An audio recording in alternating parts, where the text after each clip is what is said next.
মানে আমরাও কোমর বেঁধে মানে নেমে পড়েছি যে সমাজের এই ভুল ধ্যান ধারণা আমাদের চেঞ্জ করতে হবে। শুধুমাত্র আইনের অনুশাসন করলে হবে না, শুধুমাত্র বারাসাত পুলিশ জেলা নয়, পুরো ওয়েস্ট বেঙ্গল পুলিশ এর পেছনে লেগে পড়েছে। তোমরা দেখছো নিউজে চললে কি হয়, কিছু একটা ঘটনা ঘটলে পুলিশকে গালাগাল দেয়, একদম বাংলা ভাষায় বলছে, এটাই হয়, তাই তো? কিছু একটা ঘটলে মানে ঘটলেই হয়েছে আগে পুলিশকে গালাগাল দেবে, যে পুলিশ তার জন্য রেসপন্সিবল। তো যখন পুলিশই যদি রেসপন্সিবল হয়, তো আমরাও মাঠে নেমে পড়েছি, দেখি আমরা এই ভুল ধারণা থেকে বের করতে পারি কিনা মানুষকে। মানে আমাদের আইন বলবৎ ছাড়াও এত ভার্সাটাইল কাজের বিষয় রয়েছে, তার মাঝখানেও বের করে আমরা অ্যাওয়ারনেস প্রোগ্রাম করছি, উইকলি 2টো করে করার চেষ্টা করছি বিভিন্ন স্কুলে, তোমাদের মাঝখানে কি তোমাদের সচেতন বাড়ানোর জন্য। তোমরা যাতে রাস্তায় চলতে গিয়ে তোমাদের কোনো হোঁচট না খেতে হয়, তোমরা রাস্তায় কোনোদিন সেই ভয় নিয়ে বেরো না যে আমি রাতে 8টার সময় রাস্তায় বেরোবো যে আমার যদি কিছু হয়ে যায়, সেটা দূর করতে। শুধুমাত্র যে আমাদের আপনার নয়, তোমরা দেখবে মাঝে মাঝে তোমরা তো ফেসবুক ঘাটো, তোমরা তো রিলস দেখতে ব্যস্ত, কিন্তু সেই জায়গা থেকে বেরিয়ে যখন দেখবে প্রোডাক্টিভ কিছু দেখবে প্রত্যেকটা দিন রাত বারাসাত, হাবড়া, মধ্যমগ্রামের মতন জায়গায় আমাদের যে উইনার্স টিম রয়েছে, বারাসাত পুলিশ জেলার পক্ষ থেকে যে উইনার্স টিম রয়েছে, এবং একটা পিঙ্ক পেট্রোল বলে একটা গাড়িও বের করা হয়েছে মহিলাদের সুরক্ষা দেওয়ার জন্য। তারাও কিন্তু যারা সুরক্ষা দিচ্ছে তারাও আমাদের মহিলা পুলিশ, তারাও কিন্তু রাতের বেলা নির্দিদায় ঘুরে বেড়াচ্ছে, আমাদের সাথে কাঁধে কাঁধ মিশিয়ে ডিউটি করছে। কেন? তোমাদের সুরক্ষার জন্য, যাতে তোমরা এই পথ থেকে বেরোতে পারো, তোমরা আরো এগিয়ে যাও, মানে তোমাদের আরো ভবিষ্যৎ যাতে তোমরা আরো উজ্জ্বল, তোমাদের ভবিষ্যৎ যাতে আরো উজ্জ্বল হয়, যে আমরা মেয়ে বলে আমরা কমজোরি এরকম কিন্তু যাতে না হয়। আরো আছে স্যার একটা বলেন তেজস্বিনী, সেলফ ডিফেন্স, এটাও কিন্তু একটা চালনা করা হয়েছে পুরো ওয়েস্ট বেঙ্গল পুলিশের পক্ষ থেকে। তারপর আরেকটা যেটা পয়েন্ট রয়েছে ট্র্যাডিশন এন্ড কালচার, এইটা হয়তো আমাদের এখানে দেখতে পাবে না, কিন্তু বিশেষ করে জায়গা আছে যেখানে পাহাড়ি অঞ্চল আছে, পুরুলিয়া, বাঁকুড়া, ঝাড়গ্রাম, এরকম যে এরিয়াগুলো রয়েছে, এখানে ট্র্যাডিশন কালচার কিন্তু রয়েছে। আবার যদি নেপাল বা দার্জিলিং ওদিকে যায়, ওখানে কিছু কিছু জনজাতি রয়েছে, তাদের মধ্যে ট্র্যাডিশন কালচার রয়েছে, যে অল্প বয়সে বিয়ে দিয়ে দেওয়া, তাদের বিয়ের বিভিন্ন রীতিনীতি রয়েছে। মেয়ে যদি রাতের বেলা টিউশনি পড়তে যায়, তাহলে কোনো ছেলে যদি টিজ করে বা তাকে গণধর্ষণ করে, ওর থেকে ভালো না যে মেয়েকে আমি বিয়ে দিয়ে দিলাম, তাই তো? মা বাবা তো ওটাই ভাবছে যে আমার মেয়েকে আমি যে 18 বছর হয়েছে, সাবালিকা হয়ে গেছে, আমি বিয়ে দিয়ে দিলাম। যেটা তোমাদের স্টেজ রয়েছে এখন, মানে তোমরা 18 বছর জাস্ট ক্রস করেছো, এখন মেয়ে কলেজে যাবে, ওই টিউশনি পড়তে যাবে, বাবার সাথে টিউশনি পড়তে যাবে, আস্তে আস্তে রাত্রে 9টা বেজে যাবে যদি কিছু হয়ে যায় রাস্তাঘাটে। এই ইনসিকিউরিটি গুলো তো কাজ করছে, এই ইনসিকিউরিটি যাতে কাজ না করে তার জন্য তো আমরা রয়েছি দাঁড়িয়ে। শুধু সঠিক সময় সঠিকভাবে আমাদের কাছে ইনফরমেশন দিতে হবে। আমরা কিন্তু 24 ঘন্টা রয়েছি রাস্তায়, মানে যদি আমরা মানে কোন একটা পুলিশের লাইফ নিয়ে মানে ডেইলি তার রুটিন নিয়ে যদি আলোচনা করি, তাহলে মানে শেষ হবে না কাজে। যে 18 বছরের নিচে ছেলে বা মেয়ে, এদের কনসেন্টের কিন্তু কোনো দাম নেই। আমরা কিন্তু তার যদি কোনো কিছু হয়, আমরা কিন্তু তার গার্জেনকেই ধরি।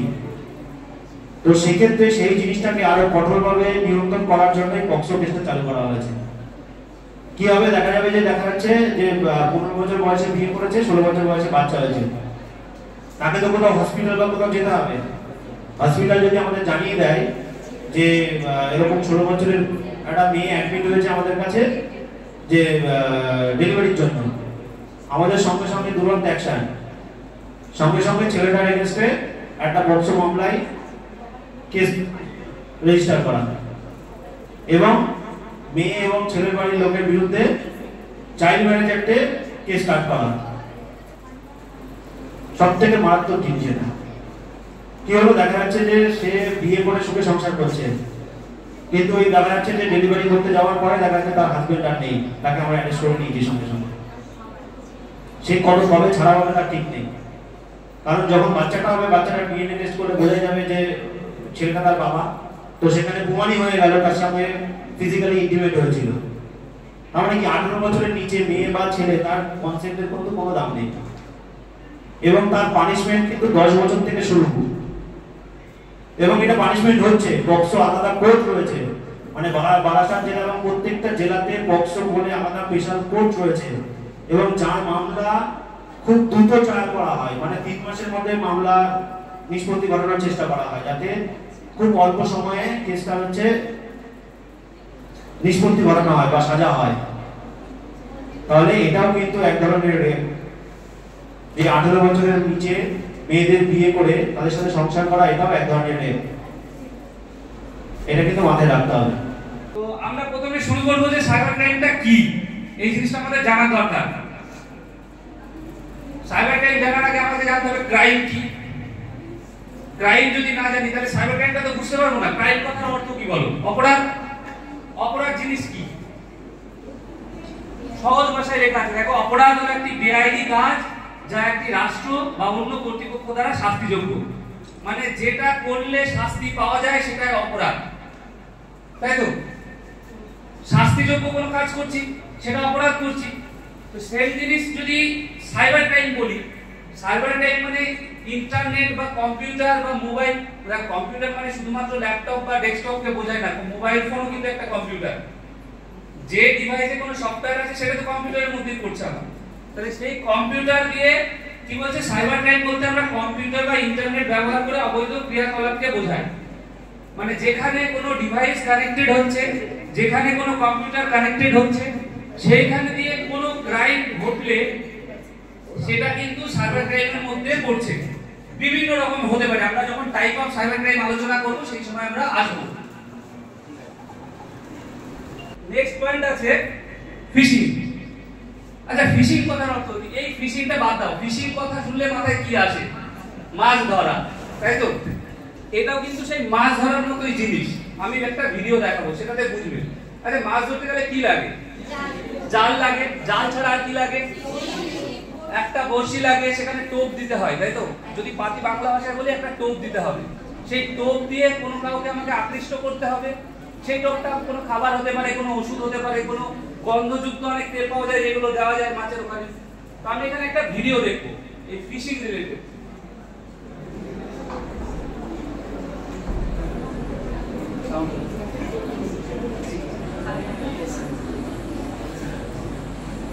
এখানটায় দেখো দুজন ইউজার রয়েছে। ইউজার মানে ধরো দুজন মানুষ, আমি রয়েছে আর এই স্যার রয়েছে, দুজন রয়েছে বন্ধুটা। এই দুটো কি করছে? একজন ওইখানে একটা ইমেল এসেছে আমাদের অ্যাকাউন্টে, দুজনের ল্যাপটপে একটা ইমেল ঢুকেছে। এবার ওই লাস্টেরটা আমি ওখানে ঢিল মারলাম।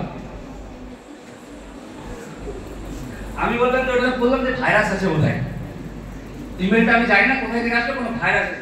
স্যার বলছে যে না না, ওটা ইনভয়েস আছে। আমাকে বলছে তুই দেখ, আমি বলছি স্যার আপনি দেখেন। দুজন কিন্তু ওটাকে দেখানোর চেষ্টা করছে কি আছে, এটা দেখো ভিডিওটা। আমি চেক করার চেষ্টা করছি যে খুলবো এটা, দেখি তো কি আছে। একটু খোঁজা মারছি যে কিছু কোনো কিছু থাকতে হবে, ভাইরাস আছে না কি আছে, কৌতূহল।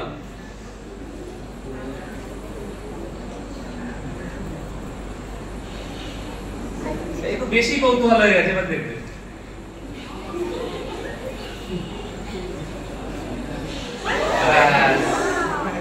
কি হলো যে আমি বেশি কৌতূহল করে ইমেলটা খুলে ফেললাম।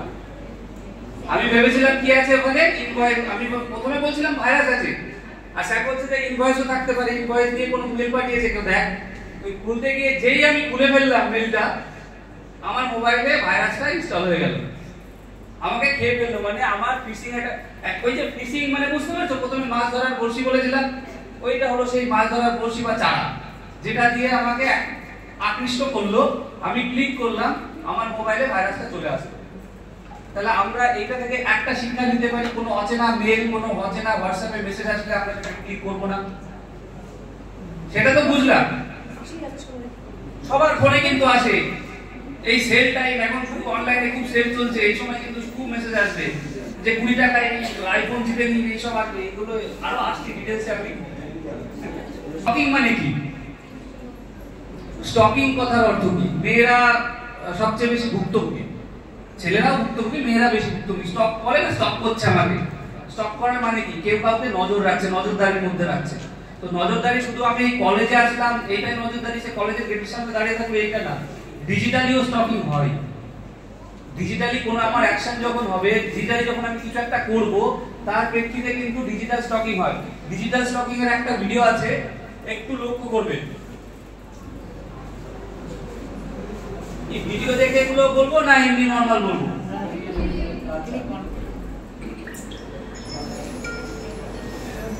এখানে এই ফার্স্ট ক্লিপটাতে একটা জিনিস হলো, কোন একটা ভদ্রমহিলা একটা কিছু পোস্ট করলো ফেসবুকে, এইটুকু তো বুঝতে পারলে? সবাই বুঝতে পেরেছিল? তারপরে তার সাথে কি কি ঘটছে একটু নজর রাখবে, লাস্টে সব বলবো। কিছু একটা পোস্ট করার পরে পাশে যে ঘর থেকে বেরোলো একটা ছেলে ওর দিকে তাকিয়ে ইশারা করছে মেয়েটার দিকে, তাই তো?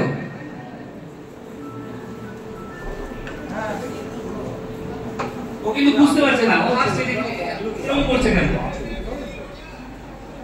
কি বলছে? এই বাড়ির পাশের এক কাকা বলছে যে ঘর মে আকেলি হো গয়া।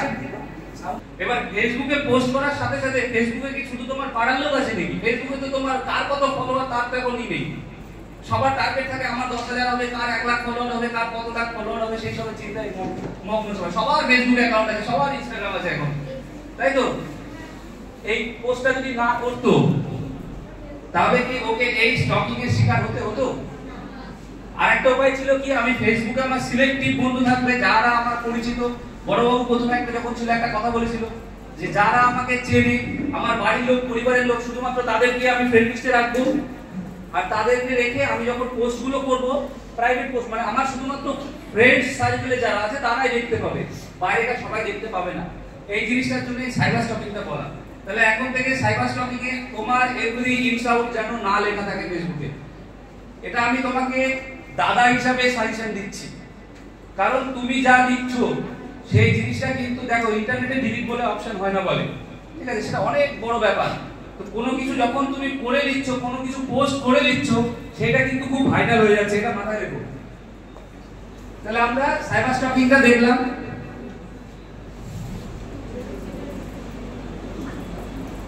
তারপরে আছে সেক্সটরশন।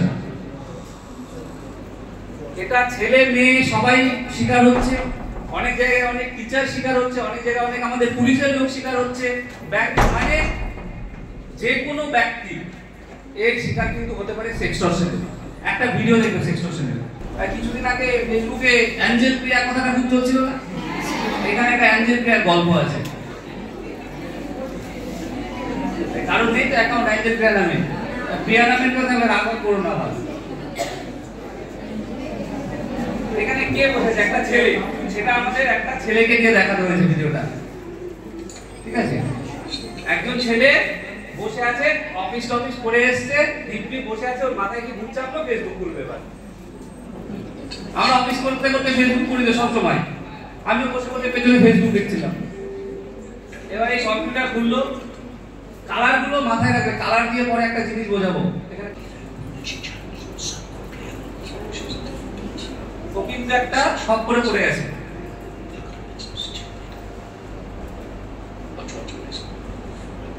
এবার অপর প্রান্ত থেকে ওই যে মহিলাকে দেখা, ওটা কিন্তু আদতে কোনো মহিলাই না। যে অ্যাঞ্জেল প্রিয়া রিকোয়েস্টটা পাঠিয়েছিল ওটা কিন্তু কোনো মহিলা না। দেখছো আসল রূপ বের হচ্ছে। এটা কোথায়? কোনো একটা ঘরে বসে অনেকগুলো ছেলে এরকম অ্যাকাউন্ট তৈরি করে বিভিন্ন লোককে ফাঁসাচ্ছে, টাকা ইনকাম করছে। দেখো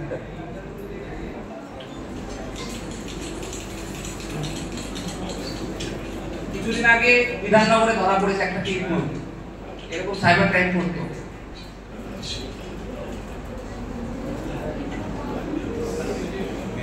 তাহলে কি করছে? তার কাছে এরকম ভাবে সেক্সটরশন করছে।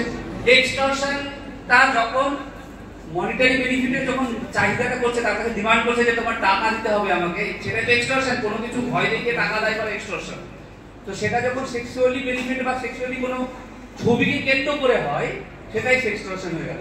তাহলে এই জিনিসটা আমরা বুঝলাম। তাহলে আমরা কোনো আননোন লোকের ফ্রেন্ড রিকোয়েস্ট অ্যাকসেপ্ট করব না, মেয়েরা কোনো আননোন ছেলের রিকোয়েস্ট অ্যাকসেপ্ট করবে না, বা কোনো আননোন মেয়েরও করবে না। তুমি কি জানো ওই প্রান্তে ছেলে আছে না মেয়ে আছে? আমরা কি বলতে পারবো? তাহলে এই জিনিসটা আমরা দেখলাম। পরের পয়েন্ট আছে অনলাইন শপিং স্ক্যাম। এই তো সবাই বের আছে, সবাই এখন কেনাকাটা চলছে একদম অনলাইন। মিন্ত্রা, আজিও, মানে ফ্লিপকার্ট, অ্যামাজন এখন সব সময় সেল চলছে। কিন্তু এখন আর কোথায় আর কি সাইডে কেনা যায়? মিশো, সবাই মিশো থেকে কেনাকাটা করে, তাই না? তাই না? মিশোতে সস্তা, সস্তা খান থেকে কিন্তু 12টা বাজে, একটু মাথায় রাখবে। আচ্ছা, ফেসবুকে মার্কেট প্লেস বলে জায়গা আছে তো, ওএলএক্স আছে, ওএলএক্স এ সব কেনা বেচা করা যায়। ওএলএক্স এ কিন্তু খুব স্ক্যাম হয়। মানে বলবে আমি আর্মি অফিসার আছি, আমার পোস্টিং হয়ে যাচ্ছে, আমার যা জিনিসপত্র আছে খুব অল্প টাকায় দিয়ে দেবো, কিনে নেন। ওই কিউআর কোড পাঠাবে, এই করবে, এরকম করতে করতে মানে আমি দেখেছি খুব শিক্ষিত লোকজন ফেসে গেছে অল্প দামে জিনিস কিনতে গিয়ে। সে মোজা কেনার গল্প ছিল, অল্প দামে মোজা কেনার একটা গল্প ছিল যে সে এমন মোজা কিনে ফেলবে অল্প দামে, সে হাতে পড়বে না পায়ে পড়বে ঠিক পাচ্ছে না, মানে সেই রকম ব্যাপার হয়ে যাবে। কিরকম অনলাইন স্ক্যাম হচ্ছে এখন? আইফোন, খুব সবার একটা লিউক্রেটিভ ব্যাপার থাকে যে আমার কাছে আইফোন থাকবে, আইফোন থাকবে। আচ্ছা, কিছুদিন আগে সবার মনে আছে ফ্রিডম 251 এরকম একটা মোবাইলের বেরিয়েছিল, যখন আমি কলেজে ছিলাম খুব সম্ভবত। 251 টাকা না 291 টাকায় মোবাইল পাওয়া যাবে এরকম একটা উঠেছিল। অনেকে বুক করেছিল, তো কেউ মোবাইল পেয়েছে? কেউ পায়নি। কে পেয়েছে? হাত তোলো তো দেখি, কার বাড়িতে পেয়েছে? সারা দেশে কয়েক কোটি মানুষ বুক করলো, 1 ঘন্টার মধ্যে কয়েক হাজার কোটি টাকা উঠে গেল এবং টাকাটা গায়েব হয়ে গেল। কোন কোম্পানি ওটা অ্যাড দিয়েছিল, কে করেছিল? একদিন একটা পেপারে অ্যাড দিল, সকালবেলায় ভারতবর্ষের প্রত্যেকটা নিউজ পেপারে অ্যাডটা বেরিয়েছিল যে 251 টাকা আজকে মোবাইল পাওয়া যাবে। সবাই মিলে বুক করলো, টাকাটা নিয়ে গায়েব হয়ে গেল, কয়েক হাজার কোটি টাকা নিয়ে কোন দেশে চলে গেল কেউ খুঁজে পাচ্ছে না। অ্যামাজন মার্কেট প্লেসে বলে যে খুব অল্প পয়সায় শাড়ি পাওয়া যাবে। মেয়েদের সাথে আমার কাছে কমপ্লেন এসেছে, একটা কমপ্লেন এসেছে ভেরি রিসেন্ট, 870 টাকা সামথিং ও পেমেন্ট করেছে, বলছে আপনার একটা এরকম পার্সেল এসেছে, ও কিনেছে অনলাইন, শাড়ি অর্ডার করেছিল, এসে বিছানার চাদর, 100 টাকাও দাম না, যেটা দিয়েছে ছেঁড়া একটা বিছানার চাদর প্যাক করে শাড়ি বলে পাঠিয়ে দিয়েছে। তো অনলাইন কিছু কিনতে গেলে একটু সাবধান। দেখো, ফ্রি বলে কিছু হয় না, সবকিছুর একটা ভ্যালু রয়েছে। 800 টাকার জিনিস 800 টাকায় নেবে, আর যেটা 150 টাকার জিনিস সেটা 150 টাকা দাম। ফোন এসে বলে আপনার অ্যাকাউন্টে লাস্ট 1 বছরে প্রচুর ট্রানজাকশন হয়েছে যেগুলো অবৈধ। অবৈধ মানে কি? এবার একটা সিঙ্গার বিভিন্ন জায়গায় অনুষ্ঠান করে, কোথায় কোথা থেকে টাকা আসছে কোনো ঠিক নেই, উনি ভয় পেয়ে যায় প্রথম কথা। আর ওনাদেরকে বলে আমি কেন্দ্রীয় এজেন্সি থেকে বলছি, সেন্ট্রাল এজেন্সি। এবার ওরা ভাবছে সত্যি তো থাকতেই পারে, কেউ টাকা পাঠিয়েছে। বলছে আমরা আপনাকে অ্যারেস্ট করছি ডিজিটালি। কিভাবে? আপনার ওই ভিডিও কলটা আপনি খুলে রেখে দিন, আপনার বাড়িতে আপনি কি করছেন না করছেন পুরোটা আপনি আমার জিম্মায় থাকবেন যতক্ষণ আমি বলবো। আপনি যেই ওটা কেটে দেবেন, আমরা কিন্তু আপনার বাড়িতে অ্যাটাক করে দেবো, আপনার সোশ্যালি যা ইমেজ রয়েছে পুরো ইমেজটা নষ্ট হয়ে যাবে, আমরা গিয়ে আপনাকে অ্যারেস্ট করে তুলে নিয়ে আসবো। এইভাবে ওই ভদ্রমহিলাকে 3 দিন ঘরে আটকে রাখা হয়, 3 দিন। আর সবচেয়ে মানে দুর্ভাগ্যের ব্যাপার কি, ঠিক ওই ভদ্রমহিলার ফ্ল্যাটের সামনে ছিল এসডিপি অফিস, উনি ওইটুকু খবর দেননি। ওই ঘরের মধ্যে 3 দিন ধরে আটকে থাকে।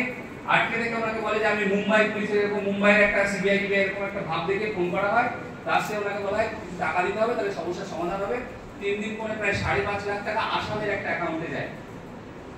তখন বুঝতে পারে যে আমার বললো এই পুলিশ টাকা দেওয়ার পরে বলে এখানকার সিবিআই ধরছে বা ইডি ধরছে, আর আমাকে টাকা দিতে বলছে আসামে। 18 বছর আগে স্যার বললো, 18 বছরের আগে কোনো কেউ সম্মতি দিলে সেটা সম্মতি না, তার হ্যাঁ বললেও না, তার না তো না আছেই, তো তার হ্যাঁ কোনো দাম নেই। তাহলে সেক্ষেত্রে চাইল্ড পর্নোগ্রাফি কথাটা একটা থাকবে না। এখন কি থাকবে? Child sexual exploitative and abuse material. তাহলে এটা কি? সিসেম। সিসেম বলে নতুন ওয়ার্ড শুরু হয়েছে, ডিকশনারিতেও অ্যাড হয়ে যাবে সিসেম। এটা গত 3 দিন আগে হাইকোর্টের একটা ভার্ডিক্ট আছে। চাইল্ড পর্নোগ্রাফি জিনিসটা কি সবাই জানো। স্যার বললো যে তোমরা যদি 18 বছরের আগে এরকম পালিয়ে যাওয়া যে প্রবণতাটা হচ্ছে, কি হচ্ছে? বিক্রি করে দিচ্ছে, বিভিন্ন জায়গায় নিয়ে যাচ্ছে, নিয়ে গিয়ে বিক্রি করে দিচ্ছে। মুম্বাইয়ে কোথাও বিক্রি হচ্ছে, বিহারে কোথাও বিক্রি হচ্ছে, যে কোনো জায়গায় ব্রোথেলে বিভিন্ন জায়গায় গিয়ে বিক্রি করে দিচ্ছে। সেখানে কারোর ইচ্ছাতে কারোর অনিচ্ছাতে জোরপূর্বক তাদের সাথে বিভিন্ন রকম ভিডিও তৈরি করছে এবং সেগুলো অনলাইনে বিক্রি হচ্ছে। বারাসাত কোর্ট গত 3 দিন আগে একটা রায়, 4 দিন আগে কত একটা রায় দিয়েছে, যেটাতে এই সেম কেলেঙ্কারি বিধাননগরে হয়েছিল। বিধাননগর সাইবার পুলিশের একটা কেস ছিল, সেখানে খাবারের সাথে বিভিন্ন রকম ওষুধপত্র মিশিয়ে দিয়ে বন্ধু হিসাবে নিয়ে যেত, রুমে নিয়ে গিয়ে ওষুধের খাইয়ে দিয়ে তাদের সাথে অপকর্ম করে সেটা ভিডিও আকারে বিক্রি করতো। সিঙ্গাপুরে বিক্রি হয়েছে। সিঙ্গাপুরের ক্লায়েন্ট এখান থেকে ক্রাইম করলো, এখানকার গুলো সব ধরা পড়েছে, তাদের সাজা ঘোষণা হয়েছে 10 বছর করে, সব সাজা 10 বছর করেছে। আর এতটা পাওয়ারফুল যেসব ভিকটিমরা ছিল তারা যখন কোর্টে আসতো তাদের বাড়ি বাড়ি আগুন জ্বালিয়ে দিয়েছে 2-3 জায়গায়। তাহলে আমরা অচেনা কারোর সাথে যে কোনো জায়গায় চলে যাব না, তাই তো? আমি এর আগের থানায় যেখানে পোস্টিং ছিল, একটা 13 বছরের মেয়ে পালিয়ে গেছে, তাকে খুঁজে বেড়াতে 4 দিন পরে, মানে 4 দিন না, প্রায় 1 সপ্তাহ পরে আমরা পেয়েছিলাম মহিলাকে। সেই মেয়েটাকে পেলাম কোথায়? বনগাঁয় গিয়ে। বনগাঁ একটা জায়গায় ওকে জিজ্ঞেস করছি যে যার সাথে তুই গেলি তাকে কতদিনের চিনিস? বলে সেদিনই প্রথম দেখেছি। স্কুলে এসে স্কুলের সামনে সকাল থেকে কথা বলেছে, বিকেল বেলায় পছন্দ হয়েছে, বিকেল বেলায় পালিয়ে গেছে, স্কুল ছুটি পালিয়ে। কি করবে? তাহলে এই জিনিসগুলো আমরা কেউ করবো না। আমরা অচেনা তাকে তো বিক্রি করে দিত। আমরা যদি সে পালিয়ে গেছে, ছেলেটাকে পাই, সে বুঝতে পারছে, সে বলছে স্যার আমাকে আনার পরে একটা বাড়িতে রেখে দিল, তারপরে আমার সাথে দেখাই করছে না, আমাকে শুধু ফোনে বলছে তুই থাক, 2 দিন পরে আসছি, 2 দিন পরে আসছি, আর বিভিন্ন লোকজন আসছে আমাকে দেখে যাচ্ছে। তাকে তো বিক্রি করে দিত, আমরা যদি রিকভারি না করতে পারতাম। তো এই জিনিসগুলো মাথায় রাখতে হবে। দেখো, তোমাদের 18 বছর হয়ে গেছে মানে তোমরা সব জেনে গেছো তা না। শেখার কোনো বয়স নেই। তুমি শিখবে, তোমার বোনকে গিয়ে শেখাবে, তোমার পাশের বাড়ির বোনকে শেখাবে, যাতে এই জিনিসগুলোর খপ্পরে তারা না পড়ে।